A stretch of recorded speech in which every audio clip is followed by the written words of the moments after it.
Welcome back to rising Pakistan. Abdullah हमारे साथ मौजूद हैं। और अब्दुल्ला, आप सभी को मालूम है कि फिल्मों और सोशल मीडिया और विजुअल इफेक्ट्स वाली फिल्मों के गुरु हैं, और मतलब शायद ही कोई फिल्म जो तुमने ना देखी। गुड मॉर्निंग, अस्सलाम वालेकुम। वालेकुम अस्सलाम सर। और वैसे आपने थोड़ा ज़्यादा कर दिया, मेरे ख्याल से एक दो फिल्में हैं जो मैंने नहीं देखी। अच्छा जी, थोड़ा सा लपेट लो। जी अभी मैंने देखनी है, वो अभी थिएटर्स में लगी हुई है। वो लगी हुई है। ओके तो जी, अब्दुल्ला ने अभी ईद की छुट्टियों में मेरी उसकी फ़ोन पे ईद मुबारक वाली गुफ्तगू हो रही थी, तो इसने कहा कि तौसीक अंकल, मैं ज़रा व्यूअर्स को बताना चाहता हूँ कि हॉलीवुड लेवल के ऊपर जो बड़ी बड़ी फ्रेंचाइजीज की फिल्में रिलीज़ होती हैं, वो फिल्म तो अच्छी है, बुरी है, वो एक अलग चीज़ है, लेकिन उसकी पैकेजिंग और उसकी ब्रांडिंग और मार्केटिंग एक अलग ही साइंस है, एक अलग ही दुनिया है, और पाकिस्तान फिल्म इंडस्ट्री को भी उससे बहुत कुछ सीखना चाहिए। मैंने कहा भैया ये बातें ना ऑन एयर करने वाली हैं। तो आज यही सेगमेंट है भैया का। बिल्कुल सर। और आज मैं जिस फिल्म की सबसे पहले बात करना चाहूँगा ना, वो ऐसी फिल्म है जिसने हाई कॉन्सेप्ट फिल्म्स की जो marketing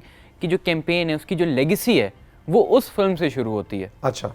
and that film was Batman 1989, directed by Tim Burton, जिसके अंदर हमें ये वाली जो फिल्म थी, बिल्कुल बिकिनी 89 में जी हाँ, इसको पैकेज करके पूरी दुनिया में जी मार्केट हाँ, करना। उससे पहले फिल्मों की उस लेवल की ब्रांडिंग या उसके लिए जो मार्केटिंग होती थी ना, वो नहीं होती थी। बस फिल्म रिलीज हो जाती थी। फिल्म रिलीज हो जाती थी, मैक्सिमम टीवी पे एक आधा थिएटर चल जाता था, या जो कास्ट एंड क्रू होते थे उनका कोई 2-4 इंटरव्यूज आ जाते थे, इससे ज़्यादा फोकस नहीं किया जाता था।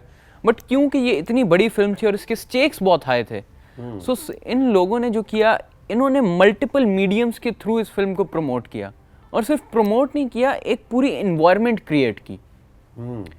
जैसे फिल्म के शुरू होने से पहले एक अलग कॉमिक बुक सीरीज शुरू की गई बैटमैन के लिए, जिसके अंदर बैटमैन की एक अलग स्टोरी से बताया गया, क्योंकि डिफरेंट कॉमिक्स में हमें पता है अलग अलग वर्जन्स होते हैं कैरेक्टर्स के।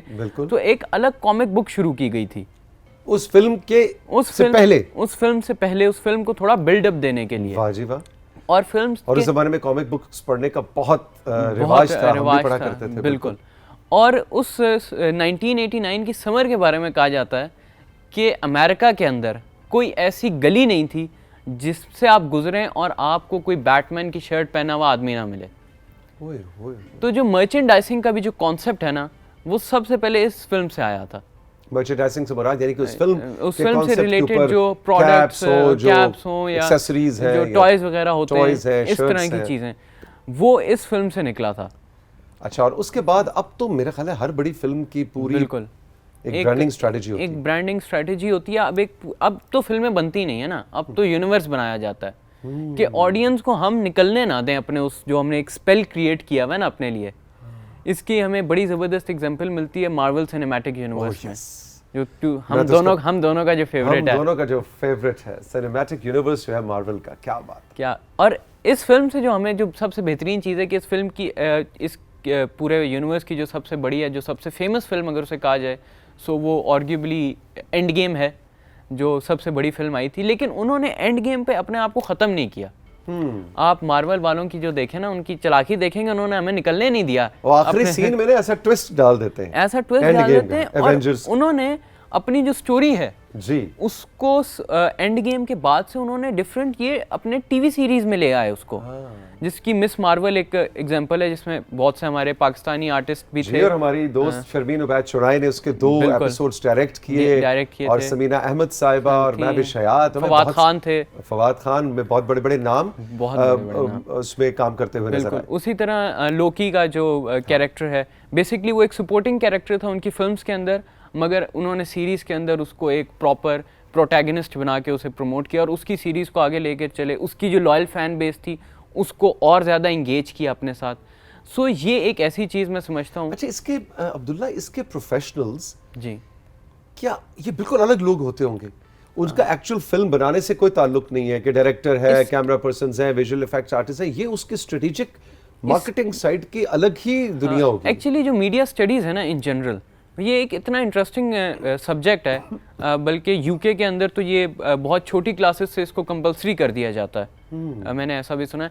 सो इसके लिए जो इम्पोर्टेंट चीज़ आती है ना इसके अंदर, कि आप कंप्यूटर साइंसेस भी पढ़ लेते हैं, जिसमें आपकी एडिटिंग आ जाती है, आप बेसिक फिल्म मेकिंग के असूल भी पढ़ते हैं, उसके बाद फिर आपकी जो इसकी कॉमर्स की साइड है वो भी आपको पढ़नी पड़ती है।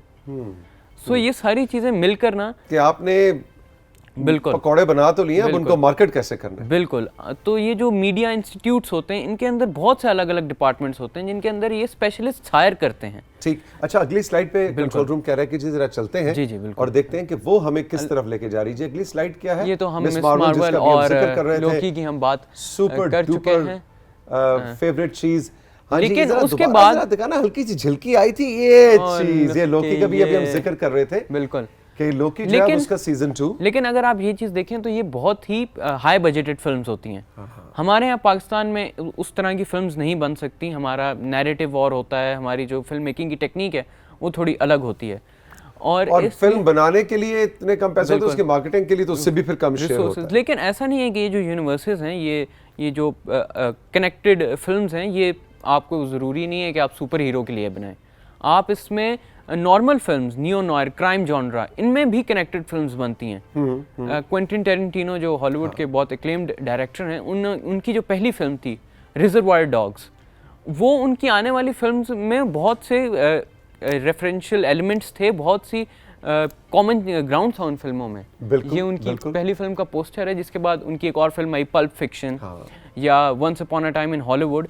इन सब फिल्मों के जो कैरेक्टर्स थे वो ओवरलैप करते थे और आप इनको अलग अलग एज फिल्म्स भी आप एंजॉय करते हैं। लेकिन मेरे तुम्हारे जैसे जो जरा पागल किस्म के लोग हैं, नॉर्मल लोग नहीं हैं, वो फिर इनको सीक्वेंस में देखने का प्रेफर करते हैं। बिल्कुल ऐसा ही है, एक सीक्वेंशियल ऑर्डर में अलग से भी वन ऑफ भी आप एंजॉय कर सकते हैं। बिल्कुल। लेकिन आपने जो पहले बात की कि इसके लिए जो मार्केटिंग के लिए उन्हें ना, जैसे सोशल मीडिया मार्केटिंग के लिए नॉर्मली सिर्फ एक पेज नहीं बनाया जाता, एक पूरी टीम हायर की जाती है इन्फ्लुएंसर्स की, ऐसे लोगों की जो सोशल मीडिया जिन्हें यूज़ करना आता है, उन्हें चीज़ें वायरल करनी आती हों, उन्हें लाया जाता है। और उसके बाद उन्हें यह कहा जाता है कि भाई आपने जो फिल्म का जो मेन पेज है उस पर तो पोस्टर लगेंगे ही लगेंगे, आपने अपने पेजेस के थ्रू फिल्म को ऐसे प्रमोट करना है, वायरल करना, फिल्म को वायरल करना है ताकि वो बंदे बंदे तक पहुंच जाए।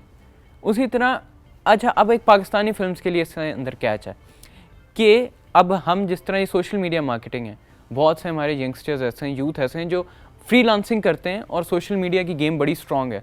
सो उनको इनकॉर्पोरेट किया जा सकता है इसके अंदर। मर्चेंडाइजिंग ऐसी है कि जिस तरह हमने बहुत लोगों को देखा है कि वो मनी हाइस्ट की मर्चेंडाइजिंग बहुत ज़्यादा लोगों ने की है इंडिविजुअल लेवल पे। देखो मर्चेंडाइजिंग का तो मैं मार्वल स्टूडियोज का जब मुझे चस्का लगा और वो वाली फिल्में, तो मैं बहुत साल पहले की बात है, मैं अमेरिका गया और मैंने वहां जाके स्पेशली ढूंढा कि मैं ब्लैक पैंथर और डॉक्टर स्ट्रेंज की शर्ट्स खरीदूं और मैंने पाकिस्तान अगली बार आप गए ना, आपने मेरे लिए कैप्टन अमेरिका की शील्ड लानी है। बस ठीक है, कैप्टन अमेरिका की शील्ड। और वैसे तुम्हारा फेवरेट कैरेक्टर कौन सा? सेगमेंट का टाइम भी खत्म हो रहा है, कोई एक आध स्लाइड रहती है तुम्हारी? जी, उसके अंदर एक स्लाइड रहती है जो मर्चेंडाइजिंग। चलिए जी, मर्चेंडाइजिंग वाली स्लाइड जल्दी से दिखाएं, उसके बाद अपने ब्रेक पे जाना है। और ये आई स्लाइड 3 and 2 in 1। हाँ जी, ये मनी हाइस्ट की स्लाइड है जो कि एक इंडिविजुअल बंदे ने अपने उस पे बनाई है, एक सेल एंड परचेज प्लेटफॉर्म पे डिजाइन की है और लोग लाखों रुपए से कमा रहे हैं। बिल्कुल, करोड़ों। क्यों ना जो हमारे मेकर्स हैं वो ऐसे लोगों को हायर करें और उन्हें कहें भाई आप फिल्म की मार्केटिंग के लिए मर्चेंडाइज करें। एग्जैक्टली। अच्छा जल्दी जल्दी जाते हैं, तुम्हारा फेवरेट मार्वल का कैरेक्टर कौन सा? थॉर। अच्छा थॉर। मेरा तो भाई सबको पता है, डॉक्टर स्ट्रेंज। क्या बात है सर, डॉक्टर स्ट्रेंज।